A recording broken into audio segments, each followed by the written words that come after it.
સુરતના ડુમસ વિસ્તારમાં કીડિયાબેટ ઉપર પોલીસે દરોડા પાડ્યા છે, ત્યારે ઝીંગા તળાવની આડમાં ગેરકાયદેસર પ્રવૃત્તિ ચાલતી હતી તો જ્વલનશીલ પ્રવાહી અને બાયોડીઝલ સંગ્રહનો પર્દાફાશ કરાયો છે।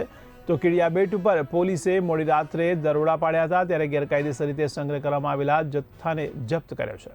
તો બાયોડીઝલ પદાર્થો મોટી માત્રામાં ઝડપી પાડવામાં આવ્યા છે, ત્યારે પોલીસે મહેશ પટેલ નામના એક આરોપીની પણ ધરપકડ કરી છે। જો કે એક આરોપીને પોલીસે વોન્ટેડ પણ જાહેર કર્યો છે, ત્યારે 3200 લીટરનો 2.40 લાખનો બાયોડીઝલનો જથ્થો ઝડપી પાડવામાં આવ્યો છે। ડુમસ પોલીસને મળેલ બાતમી આધારે ડુમસ પોલીસ તેમજ મરીન પોલીસના કર્મચારીઓ દ્વારા કીડિયાબેટ ખાતે સર્ચ ઓપરેશન હાથ ધરવામાં આવેલ હતું। જે સર્ચ ઓપરેશન દરમિયાન કીડિયાબેટ ખાતેથી ગેરકાયદેસર રીતે સંગ્રહિત કરી રાખેલ 16 જેટલા બેરેલમાં ડીઝલ જેવા ભરતા જ્વલનશીલ પ્રવાહીનો આશરે 3200 લીટર જેટલો જથ્થો તપાસ દરમિયાન મળી આવેલ હતો। આ તપાસ દરમિયાન આ જથ્થો